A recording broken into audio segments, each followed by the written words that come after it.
Slacktail Squad, assemble.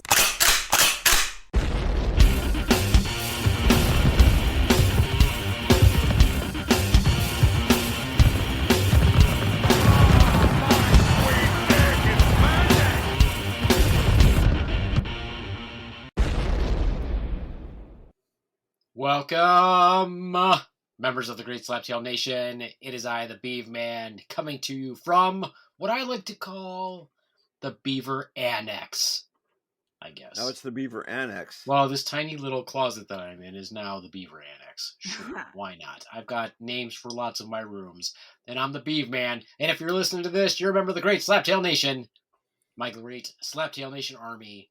How are ya? How are ya? I thought you'd be the master and lord of the universe. I'm not done with my intro. It's rather long. Oh, okay. Carry on. But you're interrupting it. I was saying, how are ya? And now, as I was going to say, master of the universe, creator of all great things, great and small, me. Thank you very much. Great, And powerful.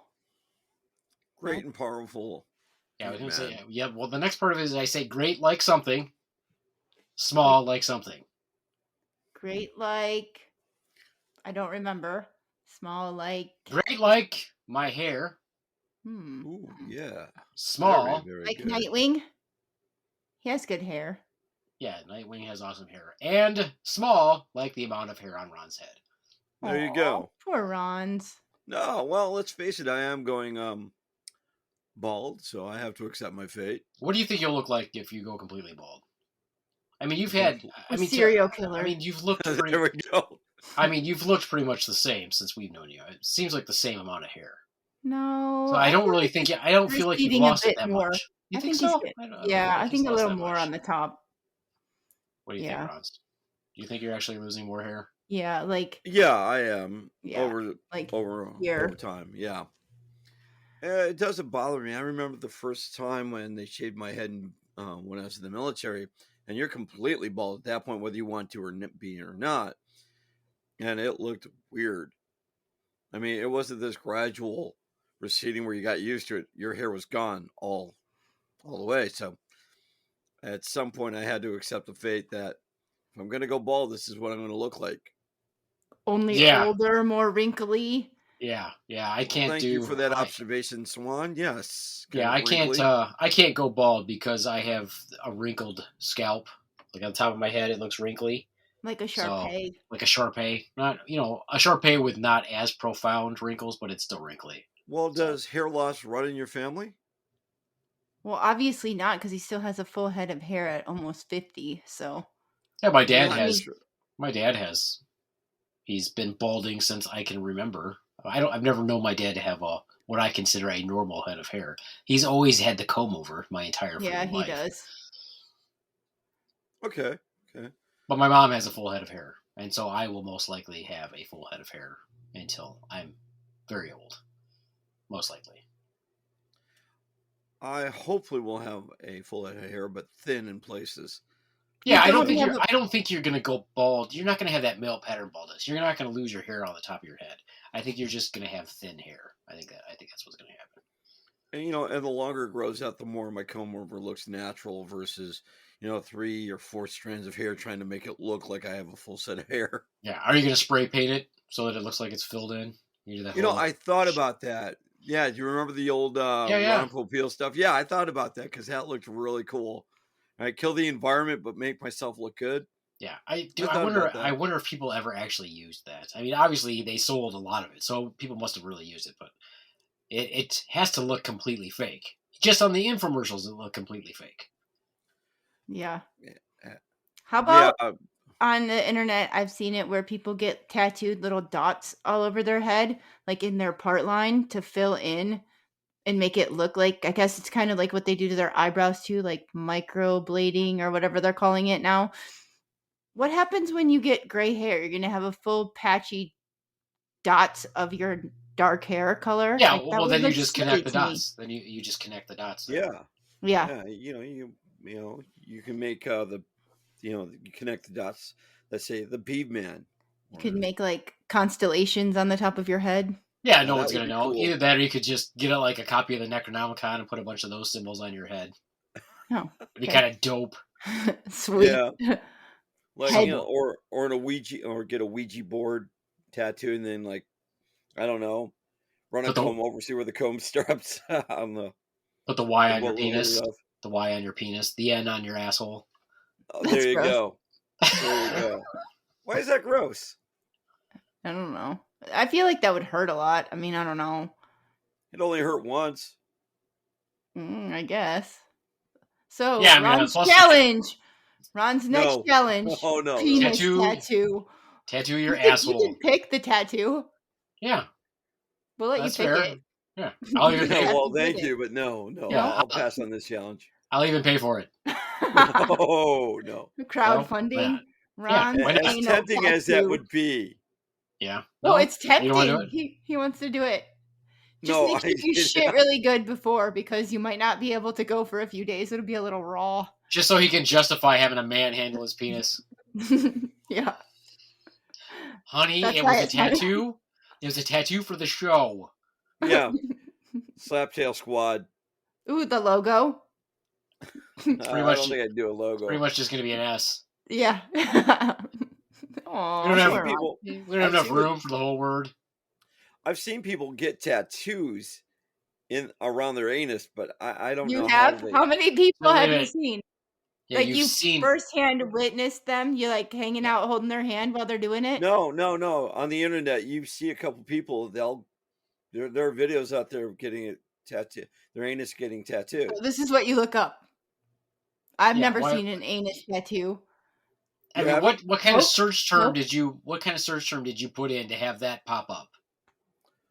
I mean, how did you? Tattoos. I mean, how did you Tattoos. just? So How did you right just? went to butt tattoo, anal tattoos. Yeah, how did you go down the rabbit hole and end up seeing anus tattoos?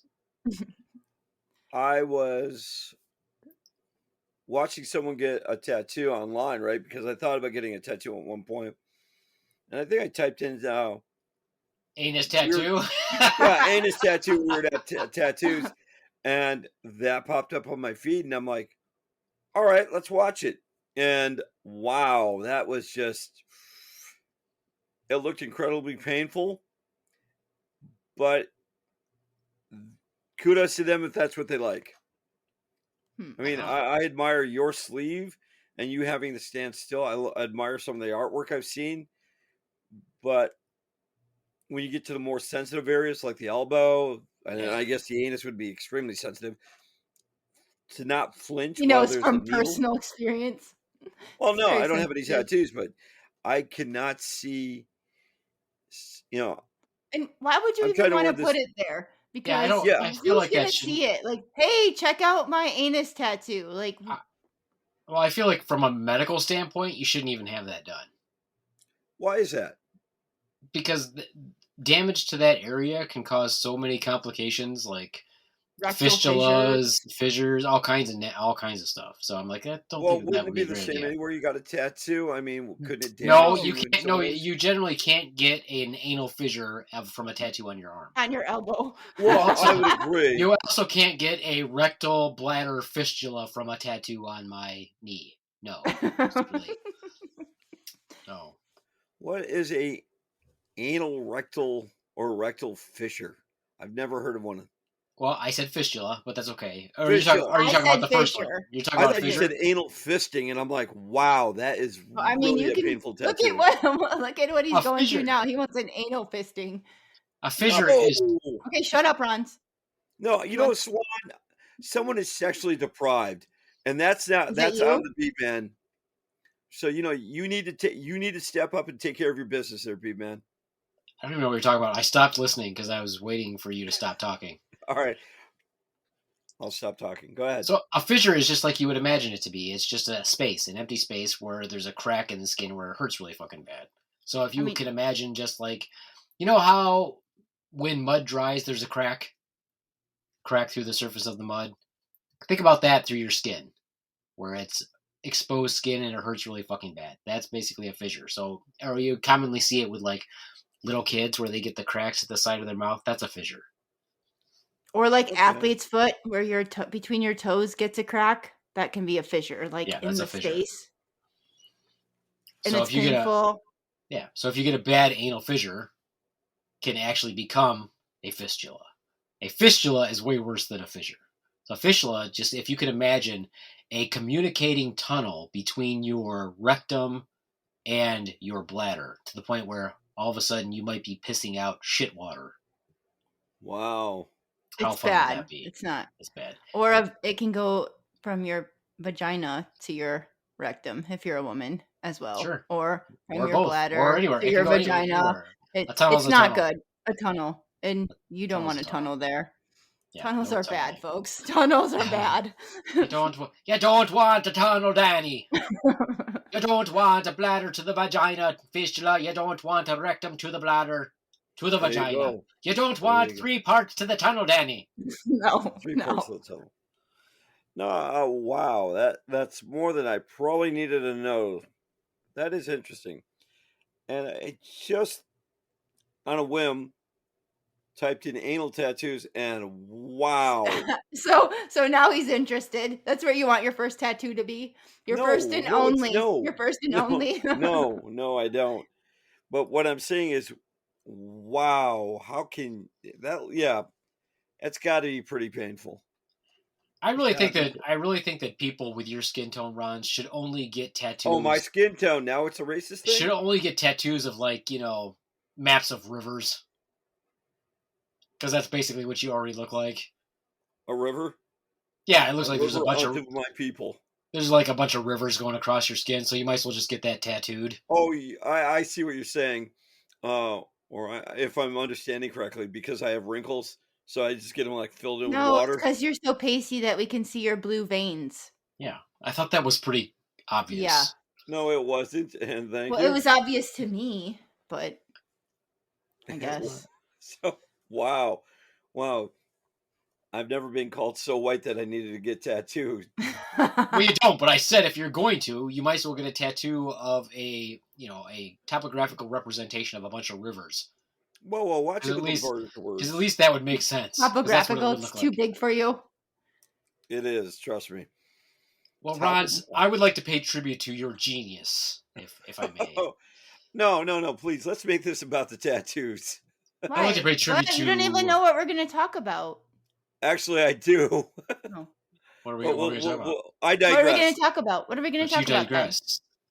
He's going to give you an actual compliment, and you don't want it? Swan, I'm on your side, sucking, honestly, when did you start sucking up to the Beaveman this much? Is it because so he doesn't come after you? I'm not sucking up to the Beaveman. I'm giving you a compliment. Well, I appreciate it. So I will digress, and I'll compliment you with an insult. I mean, I'll insult you and then compliment you. I don't know. So you sent us your words, your script for your story. Yes, I did. However, I mean, honestly, it's a really good story. It was just your delivery that sucked. Well, thank you. Your story was decent, but anyone who listened to the last podcast when we did our Halloween stories episode, your story was incomprehensible. Nobody fucking got it. It made no goddamn sense. What was it about electric cars? It was completely fucking confusing. But the reason why it was confusing is not because of the story itself. It was your poor ass delivery. It's his normal thing. It's grammatical issues. Ronz has grammatical issues. Like, if you would have read it and like paused and put commas in places, but not over commaed, because you do that a lot too. But if you would have read it grammatically correct, it's a good story. Thank you. I appreciate it. Yeah, you basically read it like a third grader that has to do his 1-paragraph book report on the Dick and Jane books in front of the class. I'll agree with that, yeah. Yeah, so now we're going to give Beaveman an opportunity to read it and then... Grammatically correct. Yeah, grammatically correct. I appreciate that. You gave him the compliment of he's a good storyteller with his story. Oh, yeah. He's, you know what? I think because of his career field, his narration is spot on. I think with a little bit more training, I should say, he'd make a great announcer. What does this have to do with my career field? Well, in your what career field are you talking about? as a medical practitioner. I have to have a specific. You do a lot of public speaking. I think yeah. just public speaking in general. Like I feel Well, like no, I can public speak, but the way you deliver your message, I can public speak. Well, I can speak public. I can speak public. The way I can public speak. Yeah, the way you have to deliver news is a lot more different than what I have to talk about. What am I, fucking Patch Adams? Yes, you are.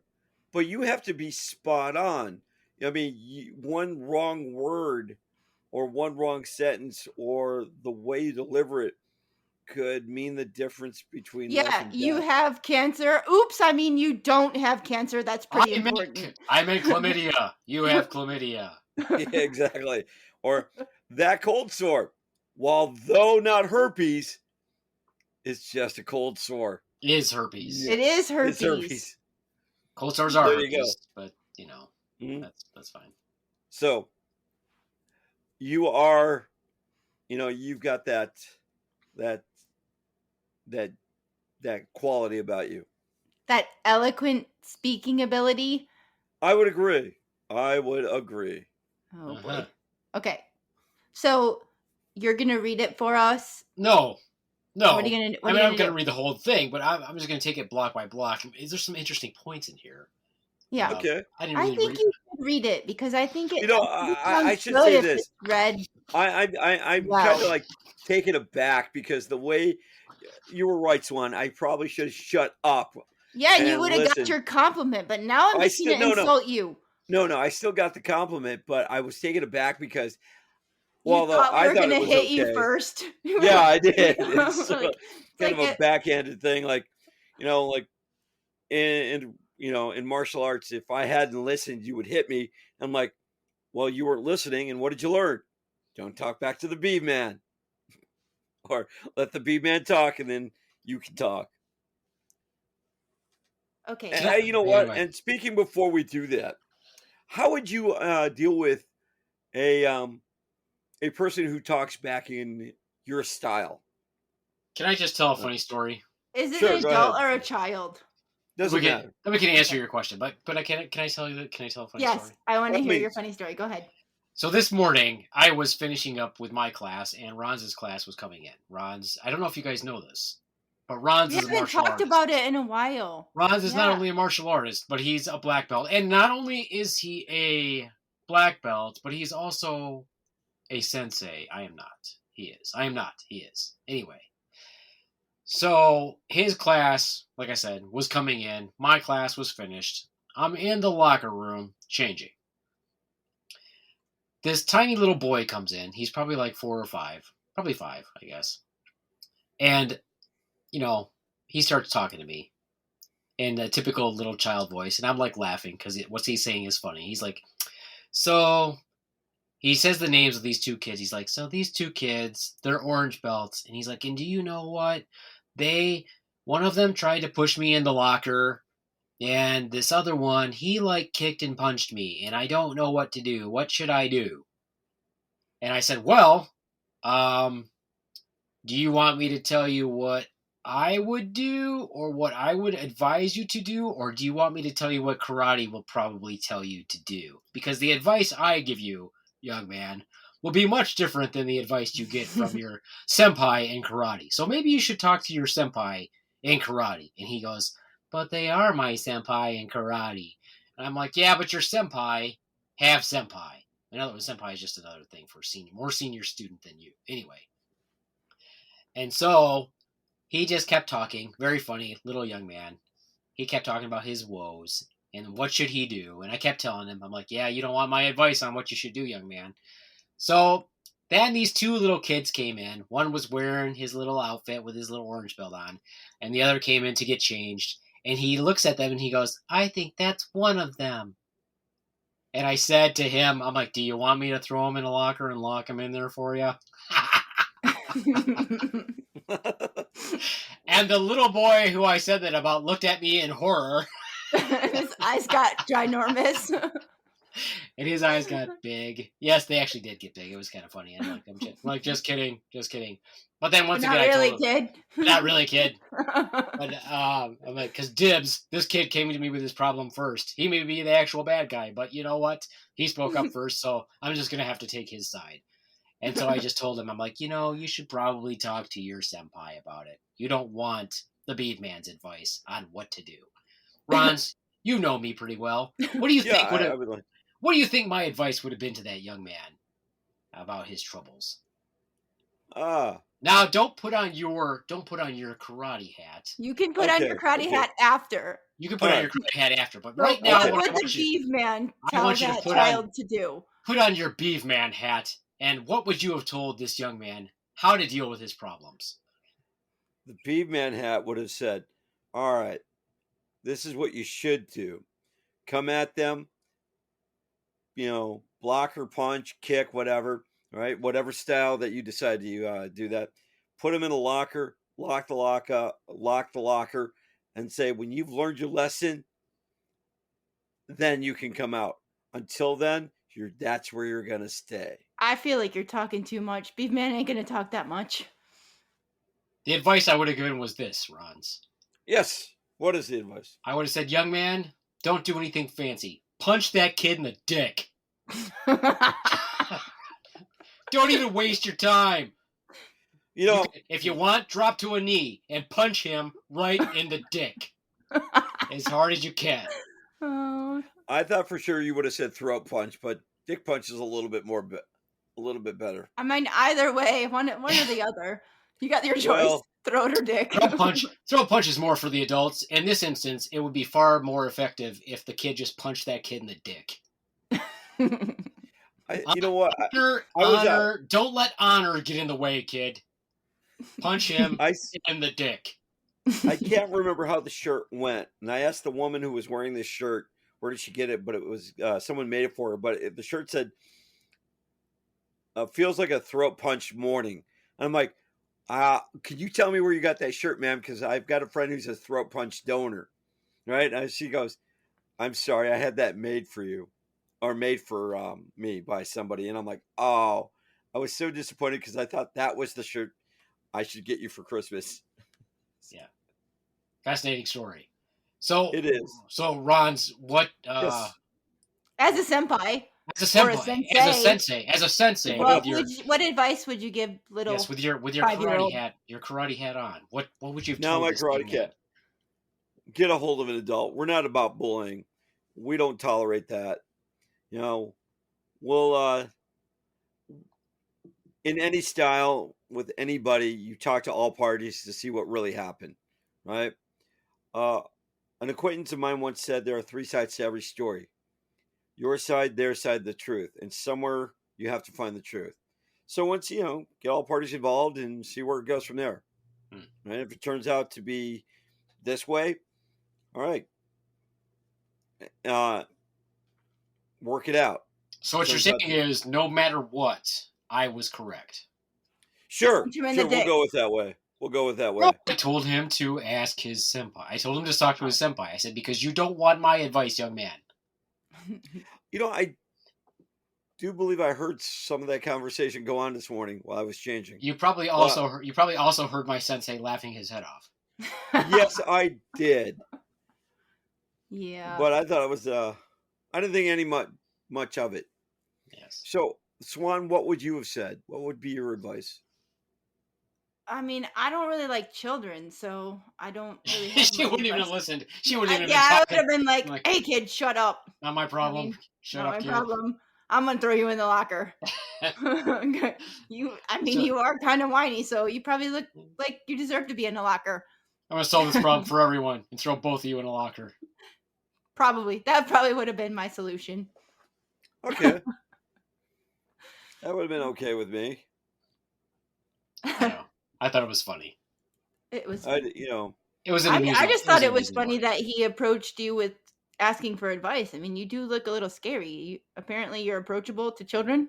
No, little boys are funny. They just come in and they just start talking to whoever happens to be in the locker room. I quickly made my exit actually when Ronz's son came in because he was telling them to get out there on the floor. Oh, yeah. So on that note, how would you deal with a student or a person talking back to you? So what is your take when the person shows up repeatedly late and you ask them to be on time for class? We don't care about that, so that's not a good example. Are they allowed? Are they driving themselves, or are they having a parent drive them? Yes, both. Well, I mean, if you have to look at the situation, because I mean, if it's dependent on their parent driving them, no, it's not really their fault they're late. No. See, now you're doing what I would have done. You're putting the logical point of view on it. Put on the swan hat, not the karate hat. I mean, I don't really think it's a big deal, except for, it's disruptive, but you just do what you're supposed to do. Like, you stand there and you wait to be acknowledged, to be asked onto the floor, and then you start, like, your business, but whatever. So. Yeah. What would the Beaveman have done? Are you talking about for your stupid style or mine? Your stupid style. Your stupid style or his? You're supposed to say my stupid style. Yeah? No, I said his stupid style. I don't have a stupid style. You know what? I'm pretty sure if your sensei listens to this, I'm trying to get... I feel like... Ronz, are you talking about your stupid style or my superior style? Which one are you talking about? In general, any style. Well, we don't care, so it doesn't really matter.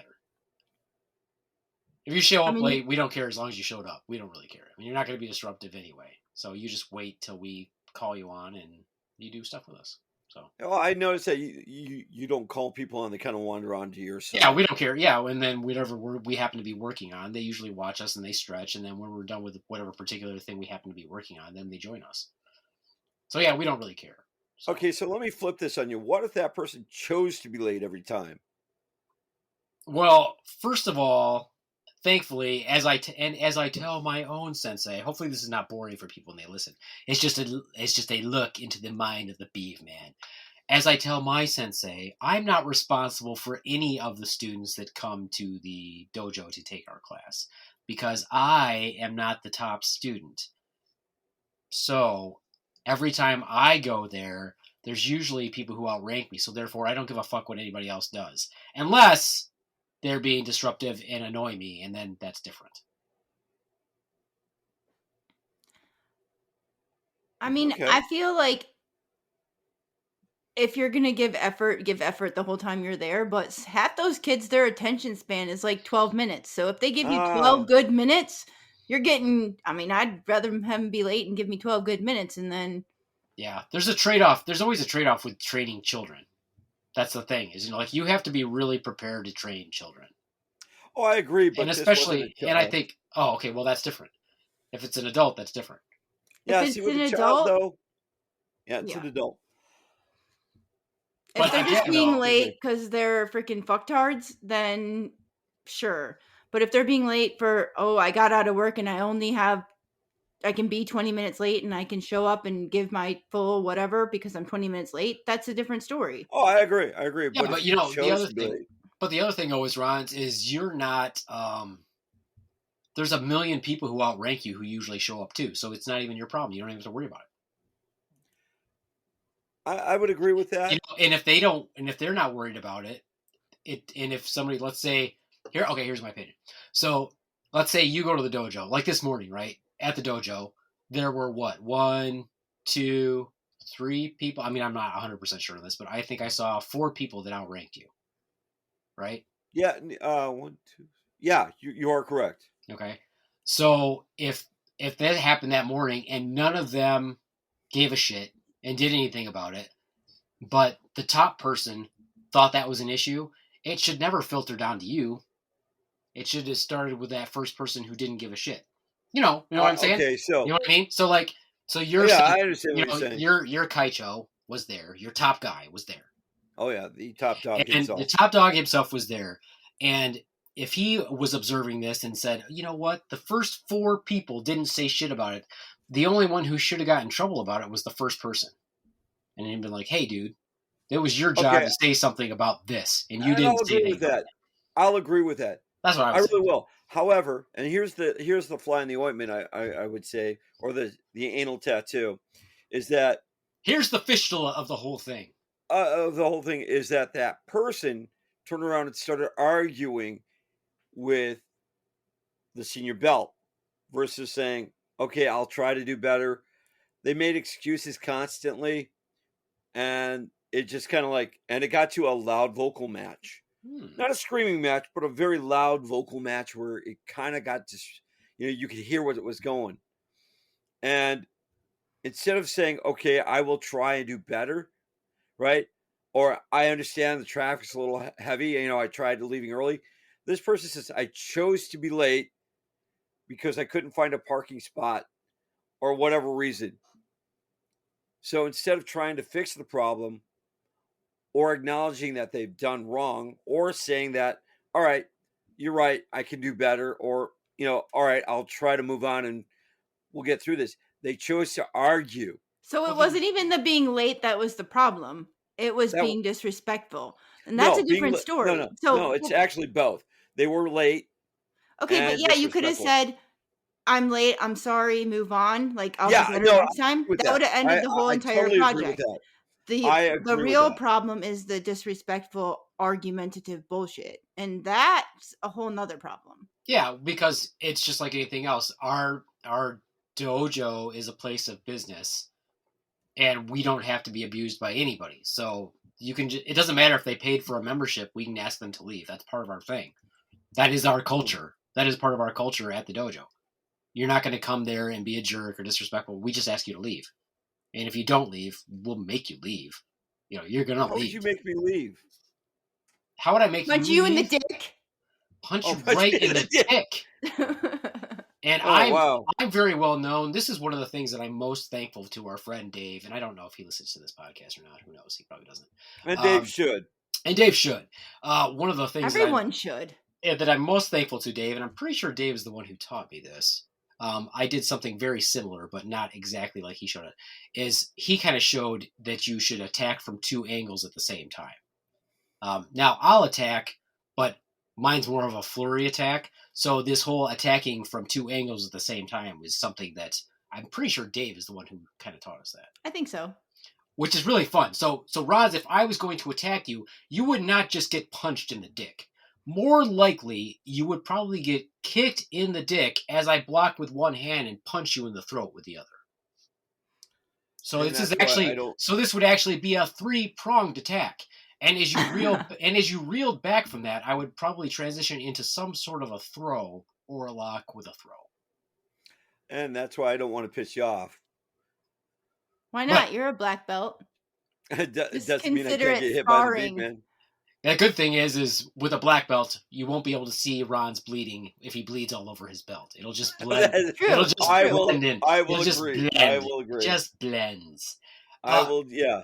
But no, I think that because of the culture that we have cultivated at our dojo, it's not acceptable. And so with everybody there is pretty mature. So if that was the case, I feel like the people who are up at the top should just be like, hey, you know what? We don't really tolerate that here. So, you can go ahead and leave.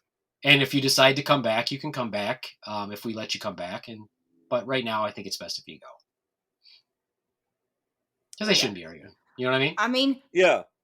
Well, I would never argue with you or any of your dojo mates because out of respect. We don't argue anyway. Well, that's the whole thing anyway. We're pretty jovial. You had a kids class this morning, and at the end, don't they still say their little dojo kun thing? Dojo kun ethics. I mean, there's a whole big thing right there. Respectful, courteous. Yeah, but it applies to adults too. Oh, I agree.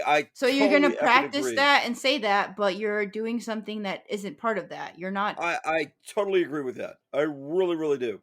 Right, and that's what we were saying in the adult class. Yeah, the adults say it too. Right. So maybe they need to have a reminder of that, write it 4,000 times like a kindergartner or something. I like maybe a work assignment of what does dojo kun mean to you for this environment. Everybody can do it. It'd be a good reminder for all. Yeah, they just don't punish the whole group. They just don't come back. Nah, I don't think so. I don't think that's appropriate. I think you just punish the one person and say, you're an adult. This is the culture that we've cultivated here, and you just don't fit in with it. You can take a break today, and if you want to come back, you can come back with a totally different attitude, or you just don't come back. We don't have to we don't have to do it. We don't have to put up with that. Whether they paid, ours is paid by a month. Even if you paid for a year at a time, and you were locked into a contract with paying us every month, doesn't matter. We still don't have to let you come back. I agree. I like that. And I would probably tack on, and why you think the Beaveman and the Slaptail Squad is great. Anyway, as I was saying, the point is, why would you want to act like that anyway?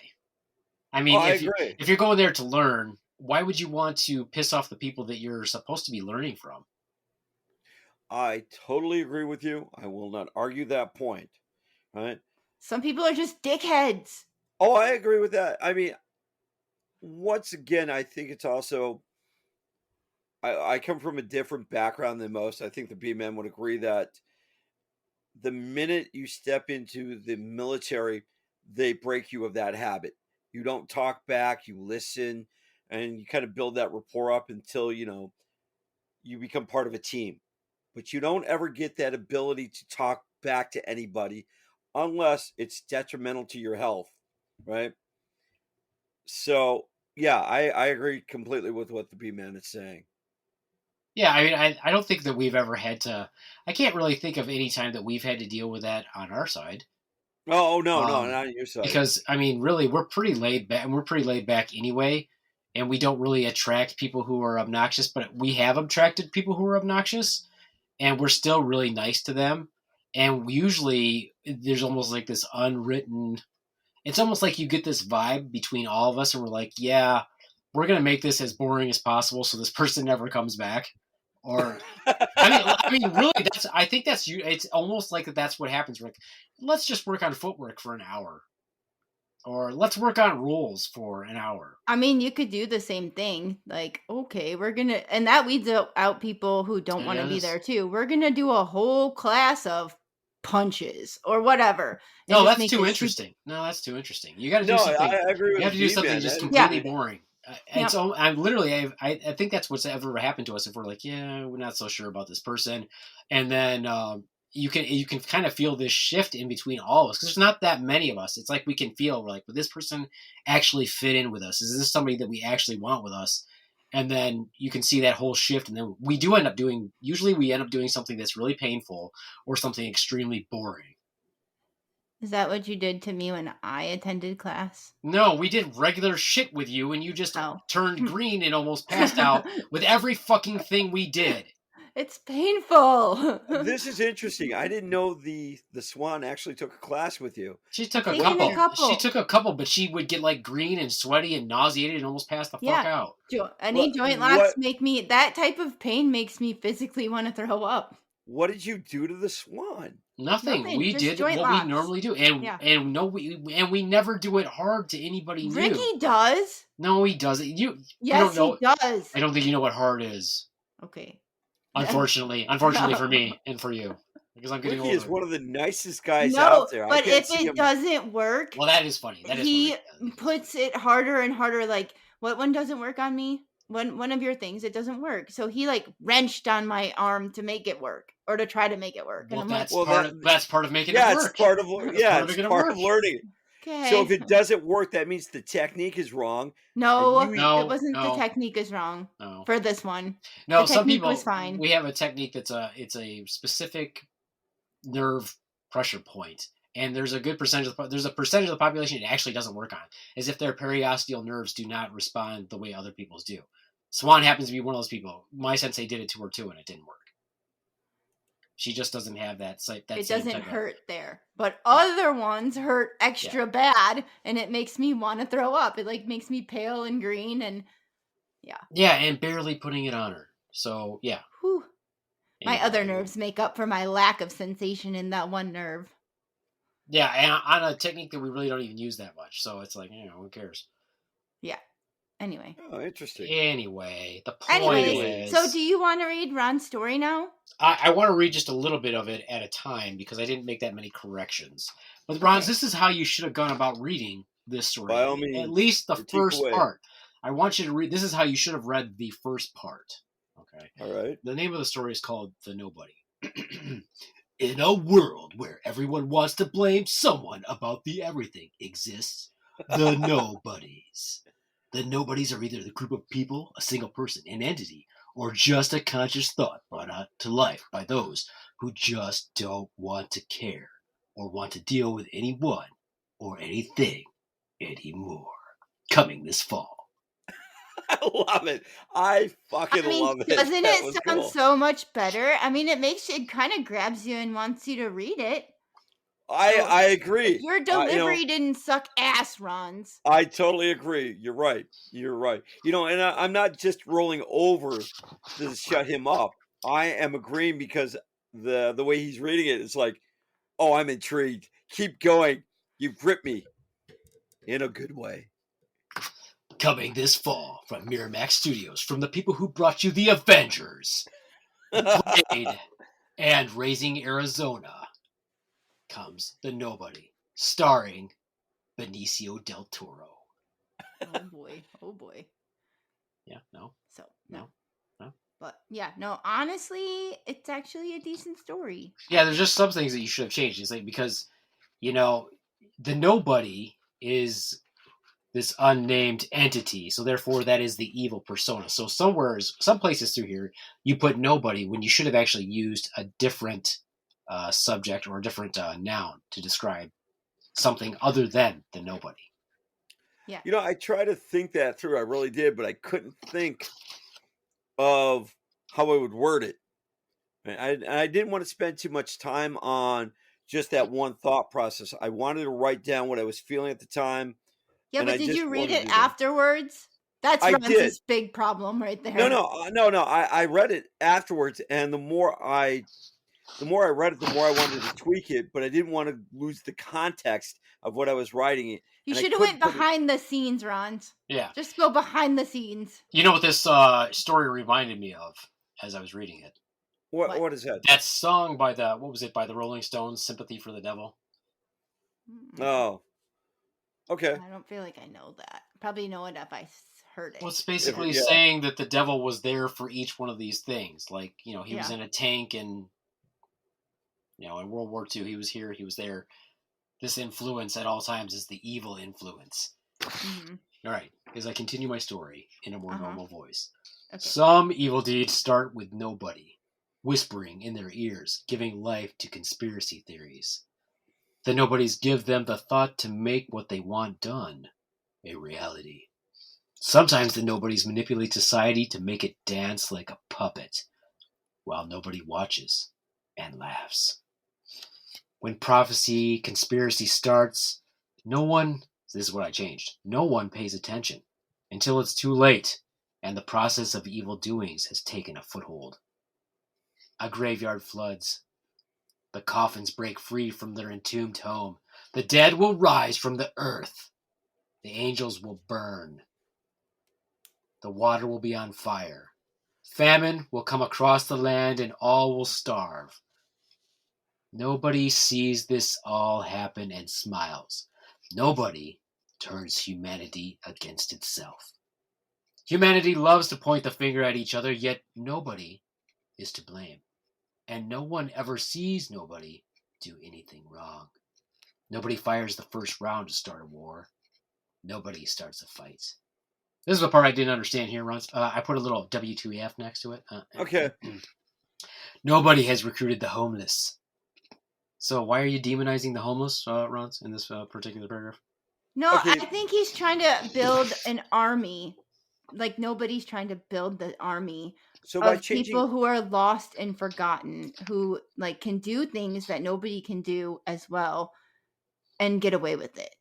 So by changing the word from nobody to no one, I thought about that particular statement, Tim, is that I wanted to make sure that everybody understood that nobody was this entity that manipulated, but no one. No one is us. No one is us, just no like one is somebody us, is us. And nobody is the entity. Yes. Yeah, I get that. Or and I society kind of struggle with that sentence. Yeah, it's and then as far as the homeless goes, we've talked about this on a previous podcast, and you can see the homeless all around us, but nobody ever sees them. Well, right? Nobody does. No, nobody does. But no one. And I struggled to put that into a third party sense that nobody was this entity versus the word nobody. Yeah, well, then you have to say no one because like nobody is the thing. Yeah. Because it works if you're making this evil entity nobody. That works, but you have to separate that out from the rest of us. You can say everyone or no one or like society, like the everyone is that society. Yeah, society. Yes, but yeah, you can't use nobody because nobody is the entity, the bad thing. Yeah. Yeah. And maybe I wanted to cause a bit of confusion to make people think. No, you didn't. No, you just confused yourself. No, your entire story was terrible the way you told it, and it was confusing because we didn't know what the fuck you were even talking about because you read it like this. And then he's dyslexic. Leave him alone. Reading is hard. You didn't pass hooked on phonics. Reading is, if I may say, fundamental. Yes, it is fundamental. All right. So continuing. Keyword fun. Nobody has recruited the homeless. The homeless is an army of lost souls willing to do what it takes to carry out the misfortunes behind because nobody has made society look away from them. Okay. When the carnage settles, nobody will look back and take stock of all that was created by horror. Nobody will believe you, but no one else will. The way to end nobody will be that everyone listens and tries to understand each other. Lame! Anyway. However, nobody knows this will never happen. And nobody will live forever and let carnage reign forever. For all the atrocities that start, nobody will always be invisible, silently reigning over all. And if someone ever does figure this out, nobody will be the only one to hear because humanity will be deaf to the cries of its own pain. Ooh. I like the way you read that. Yeah, so if you wouldn't have read it like a fucking Riri, it probably would have been all right. But I was totally confused by what the fuck you were saying. So in other words, it was a decent idea, yet you totally goat fucked. Your delivery sucked. Yeah. Nice goat fucking, Ronz. Nice anal tattoo. Way to fissure it up. Oh, thank you. You totally Ronzed that. Totally yes, he did. I don't think that's going to catch up, but we could try. Yeah, I really did try to. How about this? Way to rock the fissure. Uh-oh. Ooh. Yeah, but don't rock the fistula. That'd be bad. Ooh, that's yeah. Ew. Yeah. The way you put it and changing certain aspects, I understand that. And I did struggle a bit with trying to reading. Nobody know one. With reading? I think you should write it. I think you should rewrite it. But I also wanted to bring a reference into it, which, like when... And you scare people when you bring a reference into it. Like when the angels will burn. Yeah, I got rid of that shit because it's... Yeah, we don't need that. No. No, you don't need to do that. Yeah, I mean, you were literally doing for examples. I'm like, really? Yeah, don't do for examples. Let people put their own in there. Because if you keep it more generic... Because if you keep it more generic, then they're like, ooh, it's like a fortune teller. Like, you're going to have something good happen. Or you're going to have something bad happen. You lost somebody once. I'm getting an M. Oh, okay. That's crap. So leave it more generic and let them draw their own conclusion to it. Because then it becomes more personal. Yeah, like people do with Nostradamus. They'll be like, they're going to psychoanalyze like, ooh, Ronz just made a new like prediction in like 2024. This is going to happen. Yeah. No 4 examples in a story, Ronz. What the fuck's wrong with you? Yeah. Okay. I can do that. But yeah. I see where you went with it. I did like your voice on that, your narration was a lot better. And I don't think I'm going to get a deal with from Miramax about this script or this little story, but if I do, we're just throwing it out there. Fantastic. Just throwing it out there. Who you're gonna have Beaveman narrate it or like Morgan Freeman? Morgan Freeman. Yeah. I love but him. Morgan Freeman doesn't do the macabre. Yeah, and besides, you got to do it, and we're just in. It's not a narration anyway. This is just the person who does the intro for the movies when you go in that draws you into that whole movie. They're not in the movie itself. They just do the promos. Yeah, but if Morgan Freeman does it, it's more or less a feel good piece. Yeah, but that's totally different. Morgan Freeman doesn't do promos. He might do the entire fucking movie as a documentary, like reading the whole thing. I'm just doing the guy who does the promo. Oh, yeah. Okay. For the summer blockbuster or whatever. Yeah, but he kind of sucks you into the excitement of the movie, right? Right, but you don't hear from him again. He's just the person who sucked you in with the promo. I agree with you. Right? So if I'm going to have anybody... If you had to listen to that guy through an entire fucking movie, you'd be like, what the fuck? Seriously, you don't have to No, but if I'm going to have... You don't have to have inflection on every part of the fucking movie. I agree. My God. Hold on. You are right. Now, there we go. I didn't want to use that word today, but you made me. You've already used it like 50,000 times. You can't even... Well, 50,001 now. Okay. However, I wanted to have... I'll have the B-Man do the intro. Or the beginning narration of it, because I think he's got a cool voice. I'd rather do the blockbuster promotion for the summer blockbuster promotion. Okay. Thank you. Yeah, thank you. But then I would get sued because the guy who does those would be like, no, that sounds too much like my voice. Actually, he passed away. Oh, did he really? That's a damn shame. There are people who mimic him, right? Because when I was growing up, he was the voice of every movie. Yeah, he's like, in a world full of cotton balls and Smurfs comes the Smurf with the cotton ball for balls. That guy did just about every movie intro, or I should say, promo out there. Yeah, that's awesome. So, bummer. Whether it was a feel good, like, Smurfs and cotton balls, or Die Hard with a Vengeance. Somebody does a comedy routine just doing those whole in a world thing. In a world full of yeah, and he does the voice almost spot on. Yeah, he does really. I can't remember what it is. It's pretty funny though. But the guy was known as what, Mr. Movie Voice or something. In like a world full of fistulas and fisting, one man tries to decipher the difference between the two. Coming this summer. Whoa. No. Yeah. That is weird. I don't want to see that movie.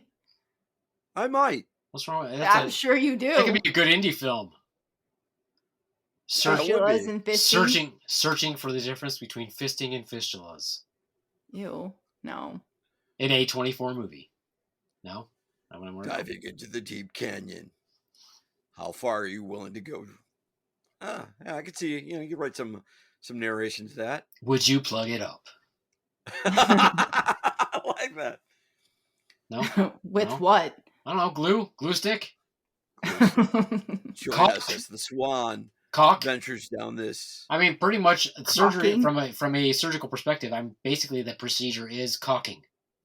I mean, if you really want to break it down, it's pretty much caulking. I'm sure they just caulk it. With what? Hope it stays. What do they caulk? What am I, a surgeon? What? If there's any surgeons listening to the Slaptail Squad, if you want to tell us how to fix your fistula. So if I'm correct, hearing you right, they put caulk up your ass. Is it long caulk or short? It's not up your ass. It's in the fistula. In your fistula. So it's just the tip. It doesn't necessarily have to be in your ass. It's the tunnel. They fill the tunnel. Filling the tunnel. You can't use concrete. The tunnel with caulk. You can't use concrete. Is that really what they do, or do they resect it? And I don't even know. Like I said, if you're a surgeon listening to the Slaptail Squad, if you just want to let us know how you repair a fistula. How do you fix the fistula? Maybe they do it like Sylvester Stallone did in Rambo. You just drop a bunch of gunpowder down it, and then you just light the end of it, and it shoots out both sides, and it cauterizes it. What do you think? Ooh, maybe. Ronz is like Googling fistula. Ronz is now. Googling He's how to like, repair a fistula. anal rectal fistula. I just wanted to see if I was right, and unfortunately, I was right. Don LaFontaine was the movie voice guy. So we're talking about fistulas, and you've gone over to movie voiceovers. The promo guy. Well, if you're going to have him do a voiceover, well, we can't because he's dead. I wonder though. Do you think he was able to not copyright, but like patent his name or patent his style or something? Do you think like his estate is able to like sue people if they sound too much like him or something? I know it might be a possibility. I think that more like though that they should actually consider it an homage to him because people try to sound like him. I don't know. There was the let's get ready to his is you can't even say his shit. Yeah, you can't even say it because he did trademark that. Let's get ready to you know what comes next. You know. Yeah, I don't know. Perhaps. The point is I've got no point. Yeah, I got nothing. I got nothing. Work on your story, Ronz. Work on your story. That's all I'm saying. I mean, I feel like you could probably submit it somewhere. It's pretty decent if you edited it and. It's not a story. It's an intro. It literally is. It is the back cover of your novel. That's what it is. Okay, so then what's the rest of the novel about? Well, he would have to write the fucking story. Yeah, write the story, Ronz. Jeez. That's basically how it all starts. I mean. A paragraph here or there. I mean, and it goes from there. I mean, this is your outline. This is the outline. This is what you would read on the back cover of a book. Like, now I want to know more. Now he's got to come up with 200 pages. Content. Yeah. Content. Yeah. Like who's the protagonist? Would it be the Beaveman or the Swan? Manipulating the scenes behind. Right. Scenes behind. Why are you going there? He's like he likes to go behind. He likes the back door. He likes to go behind the scenes. Oh boy. Well, you just need character names, and I don't have character names. I mean, his go-to is usually just to say my name. Yeah, exactly. Yeah, exactly. You caught me. Right? Yeah. He can think of nothing else. Ronz, if you were going to get a T-shirt, what would it say? The Beaveman. Oh, okay. Well, it would say different question, Ronz. If you were going to put a title on this story of yours, what would you call it? The Beaveman. Okay. Different question then, Ronz. If you were, that's his answer for everything. Well, not everything. So, if you got arrested, who would your one phone call go to, Ronz? Little Powder Donut. Powder Donut. I wanted the answer to be the Beaveman. Yeah. Well, I had to fill it in for him instead. Also known as his guardian. Yeah. Yeah. They probably have that on file. It's on your Wander Alert bracelet. Yeah. That's who it contacts. I don't have a Wander Alert bracelet. Maybe I should get one. Should. So, Ronz, why do you call her Little Powder Donut? What is the reason for that exactly? Oh, I didn't start that trend. Let's make that clear. Right? But you've been calling her it. I have not. I call her by her name, but it's not insulting. She did listen to the podcast, and she goes, "Why do they call me Little Powder Donut?" It's not little. It's Lil. Lil. L-I-L apostrophe. Right. Lil. And I said, I would tell her later because our son was in the car. What are you going to tell her? I want to know what you're going to tell her. Does your son listen to this podcast? Because he probably already knows. No, I don't think he does. Oh. He does his I'm going to send him an invite. He does his own thing. We can't control what he listens to. Well, no, we can't. Does the son occasionally podcast? Occasionally. Not all of them. So, if I'm correct, he doesn't appreciate my toilet humor. It's the lowest form of comedy, Oh, is that what he said? Yes. So maybe we should have him on and let him kind of run the comedy aspect and see where it takes us. That may hurt his political career. Yes, we don't want to damage his political career. Well, and let me say this right now. The Beaveman is a persona. This is a character that I play, much like the Ronz and the Swan. Which really flipped me out this morning, by the way, because you were so kind, you're soft-spoken, and I was waiting for the damn hammer to drop. Right? You can't ruin a 5-year-old. Well, no, because there was no one out there, right? We were discussing where we were going to do the podcast this morning, and it's like, and all this, and you were just like, so when are we going to do this? How would you like to do it? I'm a professional because I'm a professional, Ronz. I know. It's a professional endeavor. This is a professional podcast. We haven't yelled at Ronz lately. We should probably. And what's even better is the Beaveman was so concerned about my well-being, so he asked Lil Powder Donut, his guardian, right? My guardian. It's like, and because you asked me directly, have you been to sleep yet? And I said, no, I just gotten off of work and I came straight to the dojo. And you turned to Lil Powder Donut. It's like, you're going to get your ass kicked tonight. No, you should take a nap. You should have him take a nap. You're his guardian. Yeah. Or something like that. And I'm like, oh, okay. All right. And all she could do is laugh. I was like, all right, you're going to get a nap in. Because you guys were discussing the difference between incoherent Ronz and dickhead Ronz. Yes. And I'm like, yes, I said I don't mind dickhead Ronz as long as he's not actually angry. There's a fine line between him being obstinate and entertaining and being I would agree. And being angry and no fun. So yeah, you probably need a nap. And I got a nap. And it's not insulting to be called Little Powder Donut, by the way. No, it's not. It's not. No. I don't find it insulting. No. I kind of like it. It's kind of a cute nickname. I thought you were going to explain it. Were you going to explain it for a little bit? I was trying not to. You said you were going to. So I was trying not to. I was kind of working it around. I was trying to work my way around it so you guys would forget about it, but you're spot on today. We got it. So anyway. Do you want to explain it to Little Powder Donut? Not particularly, but that's not necessarily why we call her Little Powder Donut. Okay, I would like to know why you call her Little Powder Donut versus my reasoning. Oh, well, my reasoning is just it's a cute nickname, so that's why. That's because great. because when we were talking about powder and stuff like that, I was like, oh, you should call your wife Little Powder Donut just because it's cute. But it's cute. But whatever reason you came up with is just fine. Just know that my reason was I just thought it was cute. Because we went for donuts, so I'm like, you should call your wife Little Powder Donut. It's cute. And you know what? And that's the story I'm going to stick with. I guess because I like that. Because apparently that's not your story. Your story is something totally different. Because it has to do with you powdering your junk. There we go. Yes, it does. And it's like, I think we talked about that powdering that area, and then someone going down there, and it's like, oh look, she's got powder that's all you over right there. That's you. Okay, yeah. You know what? There we go.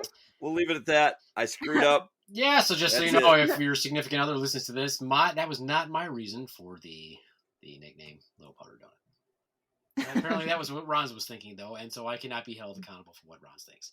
And that's it for me, the Beaveman. All right, there you go. Yeah, fantastic. Yeah. Ronz is going to get punched in the dick later. Yeah, and I my advice to you wish. people out there, when faced with conflict, consider Just punching punch it someone in the dick. That's how you should approach life. Question. That's how you should approach all of life's problems. Punch it in the metaphorical dick. Oh, metaphorical, because I was going to say, what if they're a woman? It still hurts. Yeah, but you don't have a You dick. can also use the metaphorical dick. And that's what... in other words, use your mind control. You know what I mean? Just a little shout out to my newest, by the way, I guess you would consider this my anniversary gift. I don't know. Yeah. Swan got me a new toy, Ronz.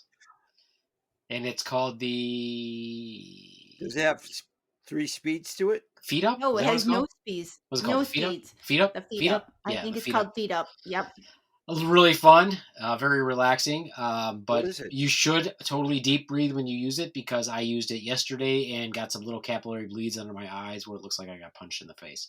And that will happen if you don't take in deep breaths of oxygen when you are inverted. But it was super cool, and I totally enjoyed it. So thank you, manufacturers of the Feet Up. You'll just have to look it up. It's pretty cool. All right, I will. I will send you a video, Ronz, of me using the Feet Up. The Feet Up. Your Feet Up. Yeah. All right. I will send you a video. It'll be one of those, Ronz, can you do this video? Yeah. All right, that's it for me, though. Honestly, I gotta go. Bye from the Swan. Wow. That is going to make your sex life a whole lot better. Congrats. It's not a sex toy, ding dong. I didn't say it was.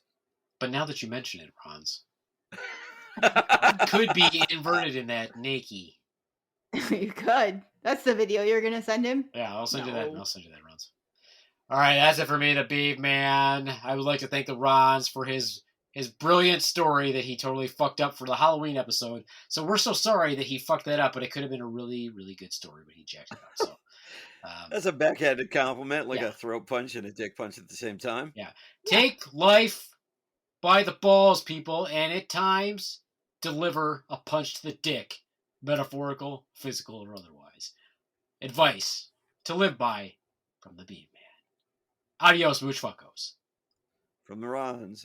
Hey, Swan, you got the last word. I already said bye from the Swan earlier. I was done. She's bitchy. She needs to pay attention. All right. Who needs to pay attention? I already said bye. You pay attention. My fans have already signed off. They were done listening. In a podcast. Oh, you're one fan. My one fan. In a podcast.